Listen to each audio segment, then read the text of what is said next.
के section B जो हमारे को भिवानी बोर्ड ने मॉडल टेस्ट पेपर भेजा है, सैंपल पेपर 2021 सेशन अप्रैल में पेपर आने के लिए, तो उसका जो है सेक्शन C3 मार्कर क्वेश्चन करेंगे। आपको 5 क्वेश्चन मिलेंगे इस पे बेस्ड, 15 नंबर का ये हमारा पूरा सेक्शन है, थोड़े बड़े क्वेश्चन होंगे। तो लेट्स स्टार्ट।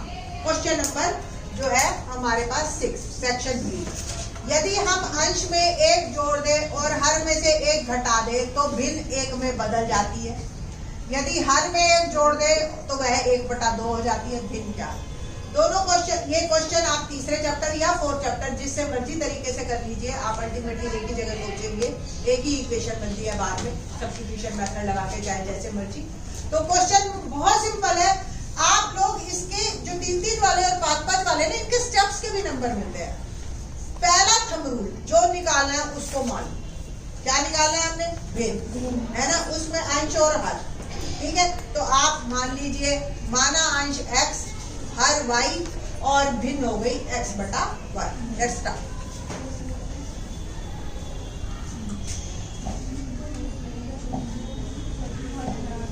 तो क्वेश्चन नंबर 6 करते हैं।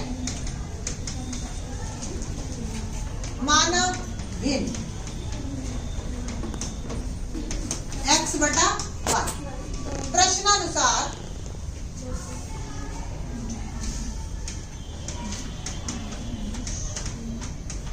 प्रश्नानुसार यदि हम अंश में 1 जोड़ दें तो हर में से 1 घटा दें तो भिन्न 1 में बदल जाती है।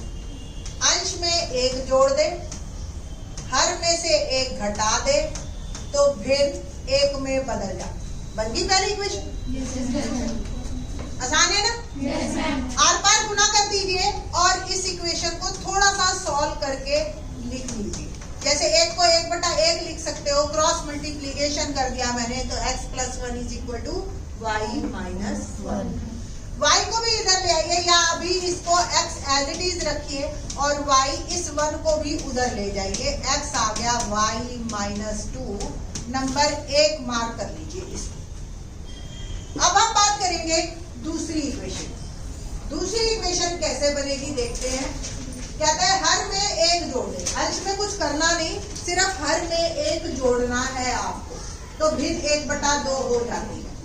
हर में 1 जोड़ दिया तो भिन्न 1/2 हो, है ना सर? इक्वेशन बनाने तो कोई मुश्किल नहीं है। आर पार गुना कीजिए, यानी कि क्रॉस मल्टीप्लीकेशन, तो 2x हो गया मेरा y + 1, है ना। अब बस x की वैल्यू इसमें डाल दीजिए, ठीक है। 1 में से x का मान डालने पर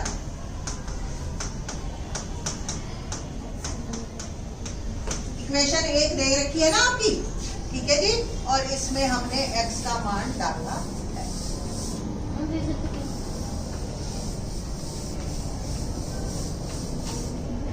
ना 2 और x की वैल्यू क्या आई थी, y - 1 बराबर y + 1। बस अब सॉल्व करके y की वैल्यू निकालनी है। 2y - 2 × 4 y + 1। 2y - y = -4, वहां जाके क्या हो जाएगा, प्लस। तो y का मान मेरा आ गया 5, आ गया ना। x क्या था याद है आपको, y - 2, है ना।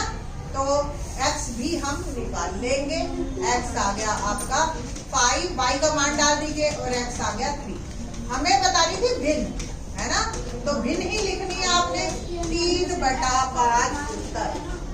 चेक करोगे, सिंपल। उसने शुरू में कहा था दोनों में अंश में 1 जोड़ो, इसमें 1 घटाओ, यही कहा था ना। तो ये इसमें 1 जोड़ा 4, इसमें 1 घटाया 4, आ गया मन। यस, चेक भी हो गया आपका, ठीक है। तो आप इस तरीके से कॉन्फिडेंस आ जाता है, एक क्वेश्चन आपका सही हो जाए तो मैथ जो है सम आने शुरू हो जाते हैं आप, ठीक है जी। क्वेश्चन नंबर 7 क्या है? क्वेश्चन नंबर 7 देखिए, AP 3, 8, 13 एंड सो ऑन 253 में 20 अंतिम से 20 वापस। अब ये आपकी एनसीईआरटी क्वेश्चन है। बच्चे अंतिम पद निकालने के लिए अलग अलग तरीके निकालते हैं। बहुत सिंपल सा फार्मूला है इसका। आपको फार्मूला बताते हैं और फिर प्रॉब्लम को सॉल्व करेंगे आप। ना जो हमारी एपी है वो है 3, 5, 13 एंड सो ऑन 253। अब अगर शुरू से पद था एन का फार्मूला आपको याद होगा a plus L minus 1 into B, but अब है अंतिम से, तो एन अंतिम से, वर्ड लिखो अंतिम।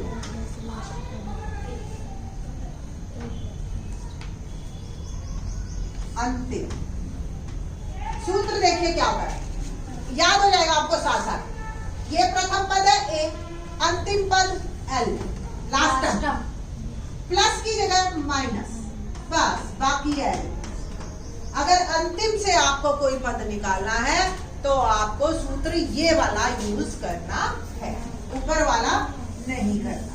तो इसको हम तो यूज करना है अंतिम पद से जब निकालते हैं। तो व्हाट अबाउट एल? एल क्या है इसमें 253 और एन आपका क्या है 20 और डी है हमारे पास 8 माइनस 3 5। वैल्यूज डालिए आप, तो 253 घटा 20 माइनस 1 और 5, 253 घटा 19 इंटू 5, वॉर्ड मास का रूल फॉलो करेंगे। 253 घटा 19 5 95 और इसका जो आया सम वो सब्ट्रैक्ट करके आंसर इज 158।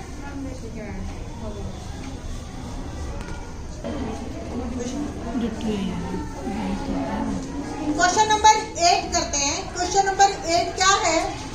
10 मीटर लंबी सीढ़ी एक दीवार पर टिकाने पर भूमि से 8 मीटर की ऊंचाई पर स्थित एक खिड़की तक पहुंचती है।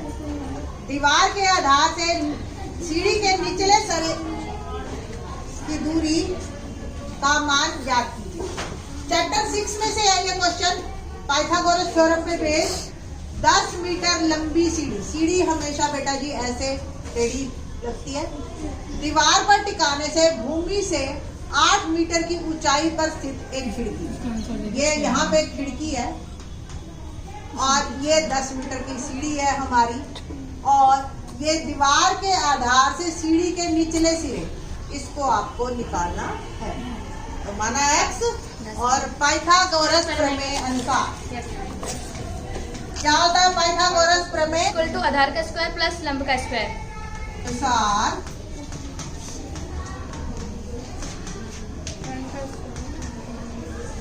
कर्ण का वर्ग आधार का वर्ग जमा लंब का वर्ग। और किसी बच्चे ने अगर ऐसे याद कर रखा है h square equal to p square plus, आप ये भी लिख सकते हैं। तो कर्ण जो है हमारे पास आया 10, आधार हमें निकालना है,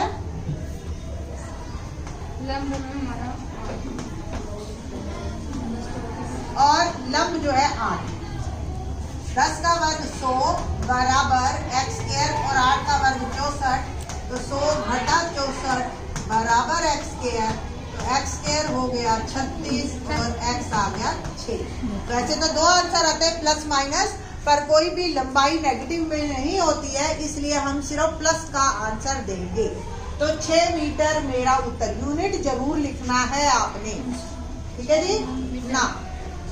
क्वेश्चन नंबर 9 करते हैं हम। क्या 9 दे रखा है? देखिए ये एक आकृति दे रखी है, 12वें चैप्टर से रिलेटेड ये आपका है।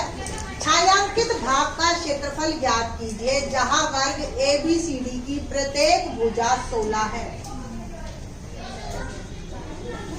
आप देखो वर्ग की भुजा 16, तो पहले तो वर्ग का ही क्षेत्रफल निकालना पड़ेगा हमें। तो 16 और 16 ये वर्ग है, वर्ग में से हमें इन गोलों का क्षेत्रफल घटा देना है। चारों गोले बिल्कुल एक जैसे हैं, अगर ये चारों गोलों का क्षेत्रफल आ गया तो वर्ग के क्षेत्रफल में से चारों गोलों का क्षेत्रफल घटाएंगे और हमारा आंसर आ जाएगा। वर्ग का क्षेत्रफल का सूत्र होता है पाई आर स्क्वायर, है ना। तो आर निकालने के लिए देखो आप ध्यान से, इसको मैं दोबारा ड्रॉ कर रही हूँ। एक ये ध्यान से देखो, एक वर्ग में जो दो वृत्त हैं और एक वृत्त की प्रॉपर्टी होती है कि अगर कोई दो वृत्त एक दूसरे को टच कर रहे हैं तो उनके सेंटर और मिलाने वाली रेखा एक ही लाइन में होती है। तो ये पूरी एक लाइन अगर है तो ये पूरी 16, यानी कि दो व्यास मिलके 16 बना रहे हैं। तो प्रत्येक वृत्त की त्रिज्या कितनी हुई? दो व्यास यानी कि 2d बराबर 16, तो 1d 8 और त्रिज्या कितनी हो गई? d/2, और ये आ गई हमारी वृत्त की त्रिज्या हो गई 4। बस अब बस आपने क्या लिखना है? छायांकित भाग का क्षेत्रफल, छायांकित भाग का क्षेत्रफल बराबर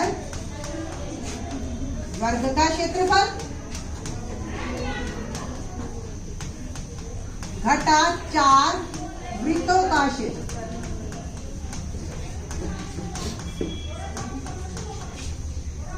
वर्ग का क्षेत्रफल का सूत्र क्या होता है? भुजा का वर्ग। वृत्तों का क्षेत्रफल का सूत्र क्या होता है? वृत्त के क्षेत्रफल का, यानी नाउ भुजा कितनी हुई? 16 घटा 4 पाई का मान 22/7, r 4 और ये भी 4, क्योंकि 2 बार लिखा है। कॉमन लेना, कॉमन ले लीजिए आप, ठीक है, या सीधा सॉल्व कर लो। 16 का वर्ग 256 होता है, घटा 22 चौक 88 और 88 को गुना करो 16 से, ठीक है जी। तो 16 तो 28, 12, 16 और 8 128 और 12 140। नाउ 7, बस अब आप इसको एलसीएम लीजिए। 7 एलसीएम आया 256, 4 7 5 35 और 4 39, 3 7 दूनी 14 और 3 17 माइनस 1408 एलसीएम लेके, और अब इसको आप सब्ट्रैक्ट कीजिए तो आ जाएगा 384/7 सेंटीमीटर। थोड़े से अगर अच्छे बच्चे हैं तो वो कॉमन लेके भी कर सकते हैं, जैसे कि मैंने पहले 16 कॉमन लिया, आ गया 16 माइनस 88/7, फिर 8 भी कॉमन ले लो और ये आ जाएगा 2 घटा में 11/7, और ऐसे भी आप 8 गुना 16 गुना में एलसीएम लेके ये आ जाएगा आपका 3/7, और फिर से आप 384 पे ही पहुंच जाओगे। जैसे मर्जी आप इसको सॉल्व कर लीजिए, कैलकुलेशन है बस, और कुछ नहीं। 3 मार्क का क्वेश्चन है ये आपका। नाउ अब हम करेंगे क्वेश्चन नंबर 10। तो वैसे क्वेश्चन नंबर 10 माध्यिका निकालने का है। ऐसा क्वेश्चन आपका कंफर्म ठीक होना चाहिए। 3 क्वेश्चन है, इसी में से आएगा। तो माध्यिका का सूत्र आपको याद हो, और क्वेश्चन शुरू करते हैं हम। देखिए जी, हमें वर्ग अंतराल दे रखा है, वर्ग अंतराल, 1 मिनट होल्ड कर, और ये हो गया आपका बारंबारता, ठीक है जी। तो ये आप इसको आप x से कंसीडर कर सकते हो, इसको आप x लिख लीजिए, x है, इसको वर्ग अंतराल को आप x भी कंसीडर कर सकते हो और बारंबारता को f लिख सकते हो। तो क्वेश्चन लिखते हैं सबसे पहले 0 से 10, 10 से 20, 20 से 30,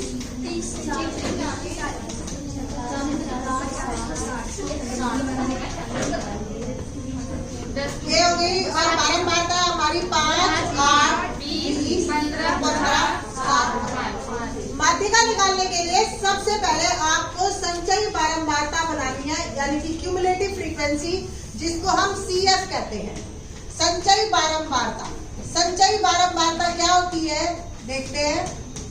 सबसे पहला नंबर एज इट इज लिखते हैं और जमा करते जाते हैं।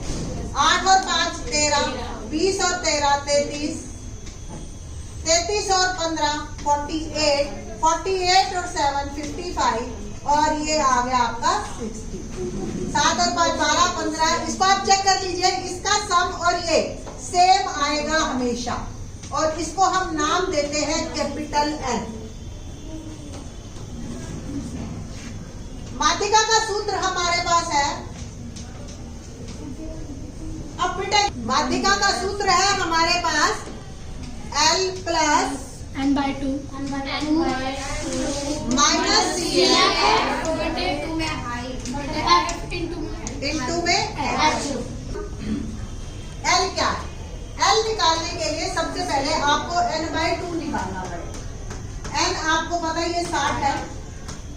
60/2 वर्ड आ गया 30। संचयी बारंबारता में आप देखिए, देखो यहाँ तक 13 आ चुके हैं, तो 30 यहाँ पे है, इसको आप हाईलाइट कर लीजिए। ठीक है जी, हाईलाइट करने के बाद बस यही से ही सारी चीजें आपको मिलेंगी।